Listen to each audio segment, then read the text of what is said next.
ஆகாஷவாணி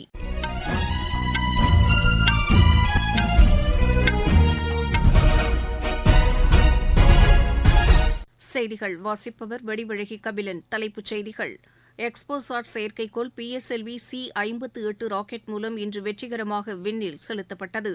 மீனவர்கள் நலனுக்கான சாகர் பரிக்ரமா விழிப்புணர்வு திட்டத்தின் 10வது கட்ட பயணத்தை மத்திய அமைச்சர்கள் திரு பர்ஷோத்தம் ரூபாலா, திரு எல் முருகன் ஆகியோர் இன்று சென்னையில் தொடங்கினர். 2024 ஆங்கில புத்தாண்டு இன்று வழக்கமான உற்சாகத்துடன் கொண்டாடப்பட்டு வருகிறது. ராஜஸ்தானில் சமையல் எரிவாயு சிலிண்டர் ஒன்று ரூபாய் 450 மானிய விலையில் வழங்கப்படும் என்று அம்மாநில அரசு அறிவித்துள்ளது. டொரண்டோவில் வரும் ஏப்ரல் மாதம் நடைபெறவுள்ள கேண்டிடேட் செஸ் போட்டியில் பங்கேற்க இந்தியாவின் குகேஷ் தகுதி பெற்றுள்ளார். இனி விரிவான செய்திகள்.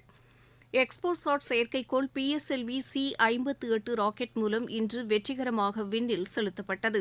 ஸ்ரீஹரிகோட்டா சதீஷ் தவன் ஏவுதளத்தில் இருந்து இன்று காலை 9:10 மணிக்கு செலுத்தப்பட்ட இந்த செயற்கைக்கோள் அதன் புவி சுற்றுவட்ட பாதையில் நிலைநிறுத்தப்பட்டது. இந்த எக்ஸ்போசாட் எக்ஸ்ரே மற்றும் காஸ்மிக் கதிர்கள் குறித்த ஆய்வுகளை மேற்கொள்ளும். இதனுடன் 10 சிறிய ரக செயற்கைக்கோள்களும் விண்ணில் செலுத்தப்பட்டது. விண்ணில் கருந்துளை குறித்த ஆய்வுக்காக அனுப்பப்படும் செயற்கைக்கோள்களில் அமெரிக்காவுக்கு அடுத்து இந்தியா 2வது இடத்தை பெற்றுள்ளது குறிப்பிடத்தக்கது. இந்த செயற்கைக்கோள்கள் வெற்றிகரமாக விண்ணில் செலுத்தப்பட்டதற்கு மத்திய அறிவியல் தொழில்நுட்பத்துறை இணை அமைச்சர் திரு ஜிதேந்திர சிங் விஞ்ஞானிகளுக்கு வாழ்த்து தெரிவித்துள்ளார். விண்வெளித்துறையில் பிரதமர் திரு நரேந்திர மோடி பிரத்யேக கவனம் செலுத்தி வருவதால் இஸ்ரோ தொடர்ந்து விண்வெளி திட்டங்களை வெற்றிகரமாக செயல்படுத்தி வருவதாக அமைச்சர் கூறியுள்ளார். மீனவ மக்களின் வாழ்வாதாரத்தை மேம்படுத்தும் வகையில் மத்திய அரசின் சாகர் பரிக்ரமா திட்டத்தின் 10வது கட்டம் இன்று சென்னையில் தொடங்கியது. இன்று முதல் வரும் 6ஆம் தேதி வரை நடைபெறவுள்ள இந்த கடல்வழி பயணத்தில் மத்திய மீன்வளத்துறை அமைச்சர் திரு பர்ஷோத்தம் ரூபாலா, இணை அமைச்சர் திரு எல் முருகன் ஆகியோர் பங்கேற்றுள்ளனர். மத்திய அமைச்சர்கள் சென்னை துறைமுகத்திலிருந்து தங்களது பயணத்தை இன்று தொடங்கினர். முன்னதாக சென்னை துறைமுகத்தில் செய்தியாளர்களிடம் பேசிய திரு எல் முருகன், இந்த கடல்வழி பயணத்தின் மூலம் மீனவர்கள் நலனுக்காக மத்திய அரசு செயல்படுத்தி வரும் திட்டங்கள் குறித்து எடுத்துரைக்கப்பட்டு வருவதாக தெரிவித்தார். கடல் மார்க்கமான பயணமானது கடந்த வருடம் குஜராத்ல மாண்டவியா, அதாவது கட்ச், பாகிஸ்தான் பார்டர்ல இந்த யாத்திரையானது தொடங்கப்பட்டது. பாரத பிரதமர் திரு நரேந்திர மோடிஜி அவர்களுடைய ஆலோசனை பேர்ல திரு பர்ஷோத்தம் ரூபாலாஜி அவர்களும் நாங்களும் இந்த யாத்திரையை குஜராத்தில் தொடங்கி குஜராத், மகாராஷ்டிரா, கோவா, கர்நாடகா, கேரளா, தமிழ்நாடு முழுவதும் முடிந்து இன்றைக்கு இந்த கடல் மார்க்கமான யாத்திரை ஆந்திர பிரதேசத்தில் செல்ல இருக்கிறது. இந்த யாத்திரையுடைய நோக்கம், கடல் மார்க்கமாக முதல் முறையாக மத்திய அமைச்சர் ஒருவர் மீனவர்களை சந்தித்து மீனவர்களுடைய கலந்துரையாடல், மீனவர்களுடைய ஆலோசனைகள் நடத்துதல், மீனவர்களுடைய மத்திய அரசாங்க திட்டத்தை மீனவர்களுக்கு எடுத்து செல்லுதல், அதே போல புது பயனாளிகளை கண்டுபிடித்தல், புது பயனாளிகளுக்கு மத்திய அரசாங்கத்திட்ட பயன்களை கொடுத்தல், இதுதான் இந்த துறையினுடைய மிக முக்கியமான நோக்கமாக இருக்கிறது. ராஜஸ்தானில் சமையல் எரிவாயு சிலிண்டர் ஒன்று 450 ரூபாய் மானிய விலையில் வழங்கப்படும் என்று அம்மாநில அரசு அறிவித்துள்ளது. இதன் மூலம் கிடைக்கும் மானியத் தொகை மகளிரின் வங்கிக் கணக்கில் நேரடியாக செலுத்தப்படும் என்று அம்மாநில முதலமைச்சர் திரு பஜன்லால் சர்மா தெரிவித்துள்ளார். விளிம்பு நிலையில் உள்ள மக்கள் மற்றும் பிரதமரின் உஜ்வாலா திட்ட பயனாளிகளுக்கு 500 ரூபாய் என்ற மானிய விலையில் சமையல் எரிவாயு சிலிண்டர் வழங்கப்பட்டு வருகிறது. ஒவ்வொரு குடும்பத்திற்கும் ஆண்டு ஒன்றுக்கு 12 சிலிண்டர்கள் மானிய விலையில் வழங்கப்படுகின்றன. நாடு முழுவதும் மேற்கொள்ளப்பட்டு வரும் நமது லட்சியம் வளர்ச்சியடைந்த பாரதம் யாத்திரை பொதுமக்களிடையே பெரும் வரவேற்பை பெற்றுள்ளது. மத்திய அரசின் திட்டங்கள் குறித்து மக்களிடையே விழிப்புணர்வை ஏற்படுத்துவதுடன் பயனாளிகளுக்கு திட்டங்கள் சென்றடைவதை உறுதி செய்யும் நோக்கில் இந்த யாத்திரை நடத்தப்பட்டு வருகிறது. திருவள்ளூர் மாவட்டம் மேலட்டூர் கிராமத்தில் நடைபெற்ற இந்த யாத்திரை நிகழ்ச்சியில் மத்திய அரசின் நலத்திட்டங்கள் குறித்து அதிகாரிகள் எடுத்துரைத்தனர். மத்திய அரசின் விவசாயிகளுக்கான வருவாய் நிதி ஆதரவு திட்டம் தங்களுக்கு மிகவும் பயனுள்ளதாக உள்ளது என்று பயனாளி ஒருவர் தெரிவித்தார். நான் மேலானூர் கிராமத்தில் வசிக்கிறேன். என் பேர் ராஜேஸ்வரி. நாங்க சிறு விவசாயிங்க. கொஞ்சம் நிலம் ஒரு இருக்கு. அதெல்லாம் எங்களுக்கு பயிரிடுறதுக்கு வசதி இல்லாத காரணத்தினால மோடி எங்களுக்கு வருஷத்துல 6000 ரூபாய் கொடுக்குறாரு. அதை வச்சு நாங்க விதை நெல் வாங்குறோம், மருந்து வகைகள் வாங்குறோம், மேல அடிக்கக்கூடிய மருந்துகள்லாம் வாங்கிக்கிறோம். அதனால எங்களுக்கு ரொம்ப அனுகூலமா இருக்கு. ரொம்ப கஷ்டம் இல்லாம நாங்க நல்ல வாய்ப்பு தந்துருக்காரு எங்களுக்கு. அதனால மோடிக்கு நாங்க நன்றி. திருப்பத்தூர் மாவட்டம் புதுநாடு பஞ்சாயத்தில் நடைபெற்ற நமது லட்சியம் வளர்ச்சியடைந்த பாரதம் யாத்திரை நிகழ்ச்சியில் மத்திய அரசின் பல்வேறு திட்டங்கள் குறித்து அதிகாரிகள் மக்களிடம் எடுத்துரைத்தனர்.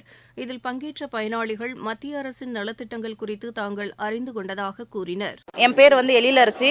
திருப்பத்தூர் மாவட்டம் புதுநாடு பஞ்சாயத்து நமது லட்சியம் வளர்ச்சியடைந்த பாரதம் மூலமாக பல்வேறு வகையான நலத்திட்டங்களை மத்திய அரசு எங்களுக்கு தெரிவிச்சாங்க. அதில் குறிப்பாக ட்ரோன் மருந்து தெளிக்கிறது, post office, health department, Ujjwala scheme, இன்னும் பல டிபார்ட்மெண்ட் சொன்னாங்க. இது ரொம்பவும் பயனுள்ளதாக இருந்தது. இந்த திட்டத்தை அளித்த மத்திய அரசுக்கும் பிரதம மந்திரி அவர்களுக்கும் நன்றி தெரிவித்துக் கொள்கிறேன். என் பேர் மகேஸ்வரி. நான் தகரகுப்த கிராமத்தில் வசித்து வருகிறேன். எங்கள் ஊரில் முகாம் ஒன்று நடத்தினாங்க. அந்த முகாமில் மத்திய அரசு ஸ்கீம் பற்றியெல்லாம் எங்களுக்கு எக்ஸ்பிளைன் பண்ணாங்க. இதை பற்றியெல்லாம் எங்களுக்கு தெரியாமல் இருந்துச்சு. இதை பற்றி நிறைய தெரிஞ்சுக்கிட்டோம். இதில் போஸ்ட் ஆஃபீஸ் மூலிமா என்னென்ன பண்ணணும், சேவிங்ஸு, செல்வ மகள் சேமிப்பு திட்டம், செல்வ மகன் சேமிப்பு திட்டம், இதை பற்றியெல்லாம் சொல்லி தந்தாங்க. அதுவும் இல்லாமல் பிரதம மந்திரி சுரக்ஷா யோஜனா ஸ்கீமை பற்றி எக்ஸ்பிளைன் பண்ணாங்க. இதை பற்றி எங்கள் மக்களுக்கு எதுவுமே தெரியாமல் இருந்துச்சு. இதை பற்றி தெரிய வச்சு எங்களுக்கு இதை பற்றி பயனடைய வச்சதுக்கு எல்லாருக்கும் எங்கள் நன்றியை தெரிவித்துக் கொள்கிறோம். நீங்கள் கேட்டுக்கொண்டிருப்பது ஆகாஷவாணியின் செய்தி அறிக்கை. यही समय है, सही समय. இதுதான் வேளை, சரியான வேளை. ஒவ்வொரு தேசத்தின் வளர்ச்சி பயணத்தின் போதும் தேசம் முன்வந்து புதிய உறுதிப்பாடுகளோடு முன்னேற்ற பாதையிலே பயணிக்கக்கூடிய அற்புதமான ஒரு வேளையும் பிறக்கும். புதிய பாரதத்தின் துவக்கத்தின் இது அமுத காலம். இதுவே கோடானு கோடி நாட்டு மக்களுடைய உறுதிப்பாடாகும். அமுத காலம் 25 ஆண்டுகளுக்கு ஆனது. ஆனால் நாம் நம்முடைய லட்சியங்களை அடைவதற்காக இப்போதிலிருந்தே முனைப்புடன் செயல்பட வேண்டும். भारत को गढ़ने का यही समय है. 2024ஆம் ஆண்டு ஆங்கில புத்தாண்டு இன்று வழக்கமான உற்சாகத்துடன் கொண்டாடப்பட்டு வருகிறது. இந்நாளையொட்டி தேவாலயங்களில் நடைபெற்ற நள்ளிரவு பிரார்த்தனைகளில் ஏராளமானோர் பங்கேற்றனர். கோவில்களில் நடைபெற்று வரும் சிறப்பு பூஜைகளிலும் ஏராளமான மக்கள் பங்கேற்று வழிபாடு செய்து வருகின்றனர். புத்தாண்டையொட்டி கடற்கரை, பூங்காக்கள் உள்ளிட்ட சுற்றுலா தலங்களில் மக்கள் கூட்டம் அதிகரித்து காணப்படுகிறது. இந்நாளையொட்டி குடியரசுத் தலைவர் திருமதி திரௌபதி முர்மு, குடியரசு துணைத் தலைவர் திரு ஜெக்தீப் தங்கர், பிரதமர் திரு நரேந்திர மோடி, தமிழக ஆளுநர் திரு ஆர் என் ரவி, முதலமைச்சர் திரு மு க ஸ்டாலின் உள்ளிட்ட தலைவர்கள் மக்களுக்கு புத்தாண்டு வாழ்த்துக்களை தெரிவித்துள்ளனர். தமிழகத்தில் புத்தாண்டையொட்டி எந்தவித அசம்பாவிதமும் நடைபெறாவென்னும் பாதுகாப்பு பலப்படுத்தப்பட்டிருந்ததாக சென்னை மாநகர காவல்துறை ஆணையர் திரு சந்தீப் ராய் ரத்தோர் தெரிவித்துள்ளார். பாதுகாப்பு பணியில் 18,000 காவலர்கள் மற்றும் 1000க்கும் மேற்பட்ட ஊர்காவல் படையினர் ஈடுபடுத்தப்பட்டதாக அவர் கூறியுள்ளார். யுக்ரைனில் உள்ள பெல்காரோடு நகரின் மீது ரஷ்யா நடத்திய தாக்குதலில் 2 குழந்தைகள் உட்பட 20 பேர் உயிரிழந்ததாக ரஷ்யா தெரிவித்துள்ளது. யுக்ரைனையொட்டிய எல்லைப் பகுதியில் நடத்தப்பட்ட இந்த தாக்குதலில் 111 பேர் காயமடைந்ததாகவும் ரஷ்யா தெரிவித்துள்ளது. 122 ஏவுகணைகள் மற்றும் 36 ஆளில்லா விமானங்கள் மூலம் யுக்ரைனின் இலக்குகள் குறிவைத்து தாக்கப்பட்டதாக யுக்ரைன் நாட்டு விமானப்படை அதிகாரிகள் தெரிவித்துள்ளனர். ரஷ்யா யுக்ரைன் இடையேயான போரில் மிகப்பெரிய வான்வெளி தாக்குதல் இது என்று அந்த அதிகாரிகள் தெரிவித்தனர். தென்கிழக்கு அரபிக்கடல் மற்றும் அதனையொட்டிய பகுதிகளில் உருவாகியுள்ள காற்றழுத்த தாழ்வுப் பகுதி அடுத்த 48 மணி நேரத்தில் மேற்கு வடமேற்கு திசையில் நகர்ந்து ஆழ்ந்த காற்றழுத்த தாழ்வுப் பகுதியாக வலுப்பெறக்கூடும் என்று வானிலை ஆய்வு மையம் தெரிவித்துள்ளது. இதன் காரணமாக அடுத்த 4 நாட்களுக்கு தமிழகத்தின் ஓரிரு இடங்களிலும் புதுவை மற்றும் காரைக்கால் பகுதிகளிலும் லேசானது முதல் மிதமான மழை பெய்ய வாய்ப்புள்ளதாக அது கூறியுள்ளது. இந்த தேதிகளில் லட்சத்தீவு பகுதிகள், அரபிக்கடல் பகுதிகளில் சூறாவளி காற்று மணிக்கு 40 முதல் 45 கிலோமீட்டர் வேகத்தில் வீசக்கூடும் என்பதால் மீனவர்கள் அப்பகுதிகளுக்கு செல்ல வேண்டாம் என்று அறிவுறுத்தப்பட்டுள்ளனர். டொரண்டோவில் வரும் ஏப்ரல் மாதம் நடைபெறவுள்ள கேண்டிடேட்ஸ் செஸ் போட்டியில் பங்கேற்க இந்தியாவின் குகேஷ் தகுதி பெற்றுள்ளார். ஏற்கனவே இப்போட்டியில் பங்கேற்க பிரக்ஞானந்தா, விதித் குஜராத்தி ஆகியோர் தகுதி பெற்றுள்ளனர். இந்திய செஸ் வரலாற்றில் கேண்டிடேட்ஸ் போட்டியில் பங்கேற்பதற்கு 3 இந்திய வீரர்கள் தகுதி பெற்றிருப்பது இதுவே முதல் முறையாகும். மகளிர் பிரிவில் கோனேரு ஹம்பி, ரமேஷ் பாபு வைஷாலி ஆகியோர் இந்தியாவின் சார்பில் இப்போட்டியில் பங்கேற்கின்றனர். இதில் வெற்றி பெறுபவர்கள் சீனாவில் நடைபெறும் உலக செஸ் சாம்பியன் போட்டியில் பங்கேற்க தகுதி பெறுவர். ஆஸ்திரேலிய கிரிக்கெட் வீரர் டேவிட் வார்னர் ஒருநாள் போட்டியில் பங்கேற்பதிலிருந்து ஓய்வு பெறுவதாக அறிவித்துள்ளார். சிட்னியில் நடைபெறவுள்ள பாகிஸ்தானுக்கு எதிரான டெஸ்ட் போட்டிக்கு பின் டெஸ்ட் கிரிக்கெட் போட்டியிலிருந்து ஓய்வு பெறப்போவதாக அவர் ஏற்கனவே அறிவித்துள்ளது குறிப்பிடத்தக்கது. புரோ கபடி லீக் போட்டியில் இன்று நடைபெறும் ஆட்டங்களில் தெலுங்கு அணி புனே அணியையும், உத்தரப்பிரதேச அணி பாட்னா அணியையும் எதிர்கொள்கின்றன. மீண்டும் தலைப்புச் செய்திகள். எக்ஸ்போசாட் செயற்கைக்கோள் PSLV C-58 ராக்கெட் மூலம் இன்று வெற்றிகரமாக விண்ணில் செலுத்தப்பட்டது.